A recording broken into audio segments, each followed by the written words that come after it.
せをいたしました14番乗り場から21時35分発博多590号長野駅まもなく発車いたします。ご利用のお客様、お近くのドアからご乗車ください。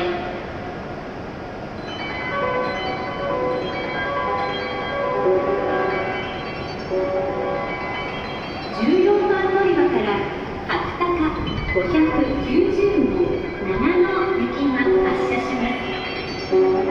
ドアが閉まります。ご注意ください。お見送りのお客様はホームの柵の内側までお下がりください。14番乗り場から博多590号長野駅発車いたします。まもなくいたしますと列車のドアとホームの柵が閉まります。ご注意ください。